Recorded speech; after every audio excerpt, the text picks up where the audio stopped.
Il est 19h50, bienvenue dans ce journal de la rédaction. Les agents du ministère du Commerce sur le terrain pour faire respecter le plafonnement des prix du riz. Le riz qui connaît une augmentation de près de 40% de ses prix sur les marchés mondiaux. Et la Côte d'Ivoire et les États-Unis main dans la main pour lutter contre le travail des enfants. Le partenariat a été officiellement lancé par la première dame, Dominique Ouattara. Et face à la concurrence des chaînes payantes, la l'AAK vient de prendre 2 décisions majeures pour protéger les chaînes nationales gratuites. Mesdames et messieurs, bonsoir. En marge des travaux de la 78e session de l'Assemblée générale de l'ONU à New York, le vice-président de la République, Timoko Meïlie Kone, a rencontré la secrétaire d'État adjointe des États-Unis aux affaires africaines, Molifi, et l'ancien président tanzanien, Jakaya Mrisho Kikwete, à la tête du conseil d'administration du Partenariat mondial pour l'éducation. Au menu des échanges, des points de coopération. Pierre Dipomela. Molifi, secrétaire d'État adjointe des États-Unis aux affaires africaines, a abordé avec le vice-président de la République, Timoko Meïlie Kone, en marge de la 78e session de l'Assemblée générale des Nations unies, la qualité des relations qui unissent la Côte d'Ivoire et les États-Unis. Elle est aussi revenue sur les récentes élections régionales, municipales et sénatoriales en Côte d'Ivoire. J'ai également félicité le vice-président de la tenue réussie des élections locales récemment et nous espérons que cela ouvrira la voie à des élections fortes et saines en 2025.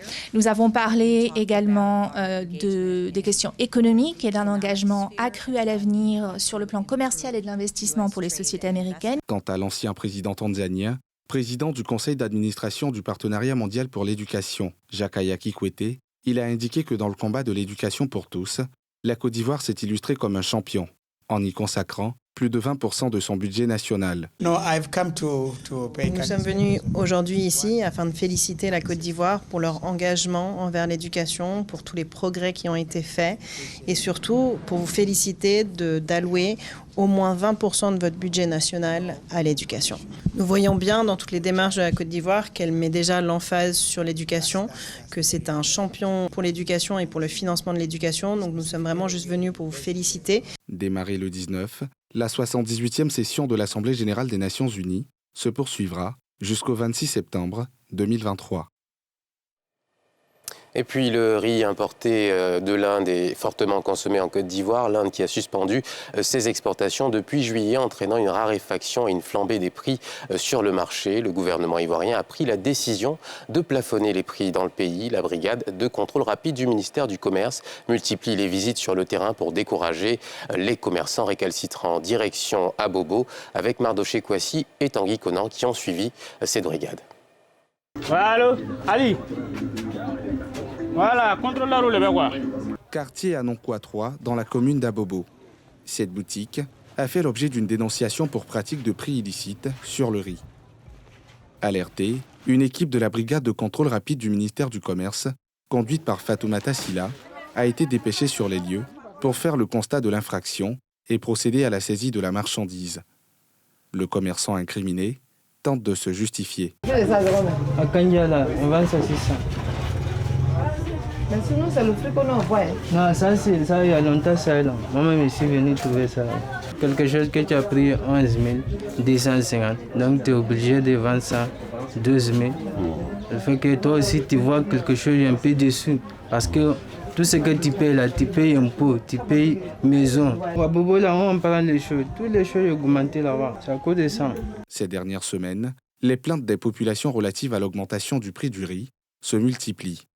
Des plaintes auxquelles s'attellent à répondre les équipes du ministère du Commerce.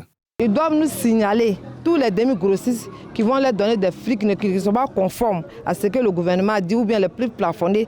Ils nous remontent l'information. Nous on va remonter ça à nos supérieurs hiérarchiques. S'ils vont chez un demi-grossiste qui voit qu'il n'a pas respecté les prix plafonnés, ils n'achètent pas. Parce qu'ils achètent et qu'ils viennent, parce qu'ils ne pourront pas vendre. Parce qu'ils vendent au-delà des prix fixés par l'État, nous on va les prendre. Du quartier Anonkwa au quartier Onussi, la plupart des boutiques signalées et contrôlées pratiquent des prix supérieurs aux prix plafonnés par le gouvernement.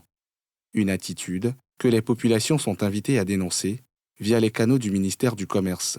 Il demande à la population de nous aider à les aider, comme je dis chaque fois. S'ils constatent qu'ils ont augmenté les prix, nous, quand nous appelons au 1343. Ces boutiques, pris en flagrant délit de pratique illicite, vendent le sac de riz de 22,5 kg à 12 000 francs CFA au lieu de 11 750 et celui de 50 kg entre 25 500 et 27 500 au lieu de 25 300.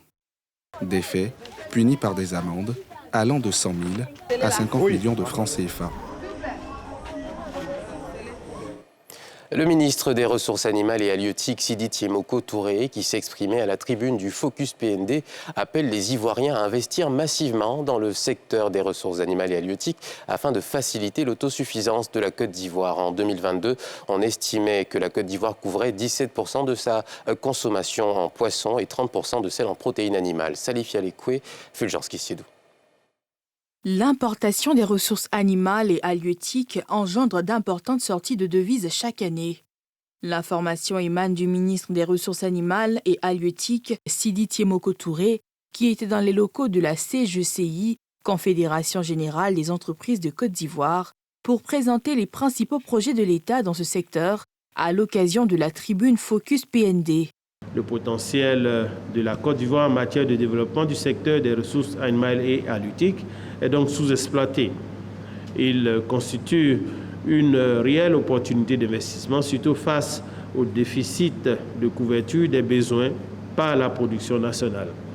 En effet, la production nationale ne couvre que 44% des besoins en viande, que ce soit les bovins, les ovins, les caprins ou de la volaille, 19,1% des besoins de lait, 16% des besoins en produits halieutiques. La mise en place des centres d'application et de spécialisation des fonds de promotion des produits animaux et halieutiques, ainsi que les avantages fiscaux, sont entre autres des instruments de la PONADEPA, Politique nationale de développement de l'élevage, de la pêche et de l'aquaculture.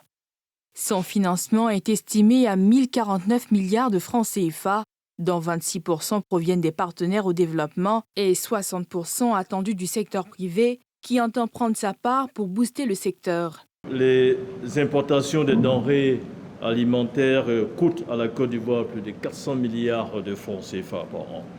Plus largement, le pays a dépensé 1000 milliards de francs CFA pour importer des denrées alimentaires en 2021, malgré ses sols fertiles, ce qui équivaut à 10% de son budget national. Pour inverser cette tendance, le plan national de développement 2021-2025 a prévu d'ouvrir plusieurs chantiers dans votre département ministériel. Le secteur privé peut contribuer fortement à relever substantiellement la part des ressources animales et halieutiques dans notre PIB, accélérant ainsi la transformation structurelle de notre économie. L'objectif de production de viande affiché à l'horizon 2026 est de 130 000 tonnes de viande de volaille, 42 219 tonnes de viande bovine, 25 000 tonnes de viande ovine, 25 000 tonnes de viande de porc, correspondant à un chiffre d'affaires cumulé de 268,213 milliards de francs CFA. Les audiences du Conseil d'État consacrées au contentieux des élections municipales et régionales du 2 septembre dernier ont démarré ce jeudi et se poursuivent au siège de l'institution à Abidjan-Cocody. Une quinzaine de résultats sont attendus au terme de ces audiences, des audiences qui se poursuivront donc tous les mardis et jeudis à compter de ce jour jusqu'au 10 octobre prochain. Et puis la lutte contre le travail des enfants va s'intensifier. La première dame Dominique Ouattara a lancé ce jeudi à son cabinet à Cocody les activités du partenariat pour la protection de l'enfance. Ce partenariat entre les États-Unis et la Côte d'Ivoire va permettre d'engager 5 milliards de francs CFA sur une période de 5 ans contre le travail des enfants. Nadia Edja, Eric Kimou. La Côte d'Ivoire et les États-Unis d'Amérique unis pour éradiquer le travail des enfants. Après la signature de la Convention en décembre 2022, le partenariat pour la protection de l'enfance CPC qui lie ces deux pays entre dans sa phase opérationnelle. D'une durée de 5 ans, il est financé à hauteur de 5 milliards de francs CFA par les États-Unis d'Amérique. Il s'agira notamment d'étudier les composantes souvent négligées de la traite des enfants, telles que la mendicité forcée. Ensemble, nous nous efforçons d'enquêter sur le trafiquant d'enfants, de les poursuivre et de les condamner. Grâce à l'étude qualitative sur la traite des enfants entreprise par l'Université du Massachusetts, le gouvernement acquérera une compréhension plus approfondie de ce phénomène, ce qui lui permettra de l'adresser de manière plus efficace et de trouver des solutions adéquates pour y remédier. Au nombre des partenaires d'exécution, l'ONG Save the Children, une structure dévolue au bien-être de l'enfance fondée par la première dame Dominique Ouattara. Mesdames et messieurs, la situation particulière à laquelle nous faisons face nécessite des actions vigoureuses et permanentes de notre part pour venir à bout, mais surtout une coopération forte entre les États. C'est pour cette raison que nous avons signé des accords de coopération pour lutter contre la traite transfrontalière. En 2017, pour favoriser une approche concertée et collaborative au niveau des États, j'ai également pris l'initiative d'organiser à Abidjan une conférence qui a réuni 14 premières dames d'Afrique de l'Ouest et du Sahel pour susciter un engouement commun sur la question de la traite des enfants. En Côte d'Ivoire, 6 brigades spéciales de police ont été créées en 2019 pour réprimer le travail des enfants. À cela s'ajoutent des dispositions légales et réglementaires déjà existantes. Résultat de la lutte à ce jour, plus de 200 000 enfants vulnérables et victimes de traite et d'exploitation secourus et plus de 1000 trafiquants d'enfants interpellés et jugés. La Haute Autorité de la Communication Audiovisuelle vole au secours des chaînes nationales gratuites, notamment de la TNT. L'institution de régulation a interdit aux chaînes de télévision basées en dehors de l'espace UEMOA de vendre des espaces publicitaires aux annonceurs ivoiriens qui évoluent déjà dans un marché publicitaire faible. Le point avec Pierre Dipomella.